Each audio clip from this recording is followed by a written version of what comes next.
What is up, Buck? I'm Doug with D&E in the Garage, and today's story is about NASCAR, Chevrolet, and their recent efforts to take EV technology to NASCAR races. But first, I want to tell you a story about brisket. Trust me on this one. Now, it's kind of a rite of passage for men nowadays to get into smoking meat themselves in the backyard. Whether you have some fancy pants, Wi-Fi, Bluetooth, do everything but eat it for you, big box store jam, or you're just getting down with an old barrel you found on the side of the road, man, meat is back, baby. Oh, phrasing. Sorry, but I think you get the idea. Now, there are a ton of ways to cook brisket, and smoking is one that honestly takes the longest. 15 plus hours of cook time is not unheard of or unusual. Now imagine, if you will, a man went out and he paid, I don't know, $75 to $120 plus for a choice brisket. He cleans, preps, and seasons it the day before. He removes it from the fridge an hour or two before cooking. And then he microwaves it. Because that's faster.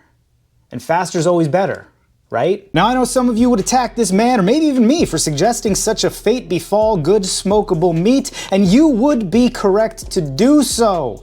Some things ought to be sacred, don't you know? But the wheels of progress slow for no man. So let's get into our story today: NASCAR, Chevrolet, and EV technology. Woohoo. This story starts a number of years ago when GM brought back the Blazer nameplate after a several-year hiatus. Amid the release of the new age Ford Bronco and the 4th generation Jeep Wrangler, the crossover-sized Blazer was uninspired, poorly received, and seen as an insult by the bow-tie faithful. In 2022, Chevy announced plans for a fully electric version of their new Blazer, set to arrive in 2023, estimated to run about a 300-mile range out of a 550 horsepower dual motor driveline. Flash to today. The EV Blazer is late, but some would say it was worth the wait. Chevy is invoking yesteryear by slapping an SS badge on the side of the top trim level, which will be equipped with something called wide open watts, or WOW. Ugh. Okay, Chevy, okay. It's basically full power. They're gonna make like 4 of these Blazers, a front wheel drive, an all wheel drive, a rear wheel drive, and the SS, and they all, get slightly more power to the SS. 615 horsepower, 650 pound-feet of torque, and a 303-mile estimated range. I'll believe that range when I see it. Dual motor all wheel drive on a 102 kilowatt hour battery pack.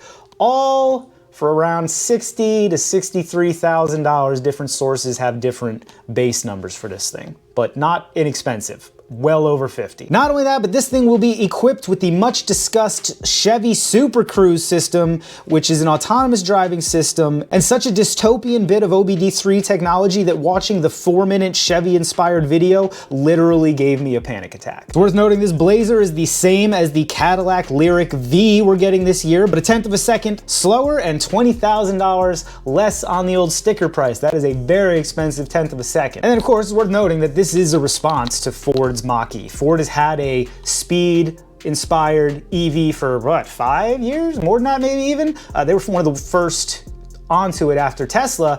Chevy is catching up now with the Blazer. Now, where our stories collide is in Daytona Beach. A few days from now, NASCAR will be hosting their first fully electric pace car at the Daytona 500. That will, of course, be the Chevy Blazer EV SS we're here discussing. Something that I find absolutely disgusting. Chevy's calling this the quickest SS ever. Ew.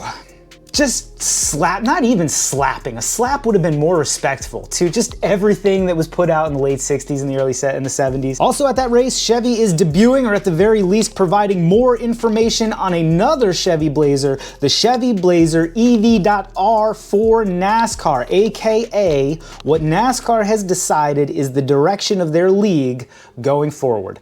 Fully electric, microwave, baby. And it isn't just Chevy either. Ford also released a prototype for a Mach-E NASCAR. It's gonna be a triple motor race car. That's really all we know, but it's their offering for the electric NASCAR, whenever we see that go into effect. Because it's been announced that NASCAR is working with all OEMs to go electric. And honestly, I just don't understand it. Is that what their fans want? Or what they think their fans want? I admit that I have not been a NASCAR fan since the early 2000s, but This one's harder to take than when they went to plastic Camrys. I know this smacks of screaming at windmills, but take me back to stock cars or just go full F1. What are we doing? The sport is so contrived and corporate and soulless, to say nothing of the impossible to follow point structure. Car culture is arguably larger than ever, and the biggest American race league is literally not trying to capture one of the biggest demographics. What I like to call the stunned second wave muscle car fans. Yes, y'all are stunned, and I'm here for it. Now, in an effort to ward off the windmill comparisons, here are some real concerns and issues with NASCAR going electric. Crashes just got 50% more dangerous. The cars will be significantly heavier due to electric and battery technology, so collisions will be more violent, and EVs do, you know, that thing they do. Because of bloodlust? Spite? I really don't know. I guess my point here is, why? Was someone clamoring for this? Or like other leagues, is NASCAR all too willing to abandon its loyal fans to attract a few fickle new ones? But what do you think? Is speed at any cost the mission here? Or is the heart and the soul of a vehicle in the gasoline engine? You tell me down in the squawk box, because I don't know. It just feels icky and counter to reality. Car enthusiasts are not into EVs overwhelmingly. I know your Uncle Jim had a work Chevelle in the 70s and he loves to tell people that the Tesla is better, but honestly, your Uncle Jim is fucked. You have to know that. That's all for me, friends. I don't really have a dog in this fight because I'm not really a NASCAR fan, but as an American and as a car culture, car enthusiast, I like that NASCAR existed for that segment of the population, and I just don't know how much further they can go away from their roots and stay relevant at all. But maybe I'm wrong. Maybe NASCAR in the future will be watched by like F1 fans too, because, you know, that's the direction we're going. So y'all let me know, what do you think about the Blazer? What do you think about the Mach-E? Do you find it insulting that they're slapping names like Mustang and SS on EVs? Or does it make perfect sense? Companies are always chasing the next bit of technology. This one just happens to be a bigger jump forward than others have been. Let me know down in our squawk boxes. If you like the video, subscribe to the channel. Maybe go check out my website, monkeywiththetoolbox.com. Follow me on Instagram, where I post daily. I also post daily reels on YouTube if you want updates on projects I'm working on and just other goofy stuff that I got going. We have a good time over there, so I highly recommend you check it out. Thanks so much for watching. I cannot wait to see y'all on the next one.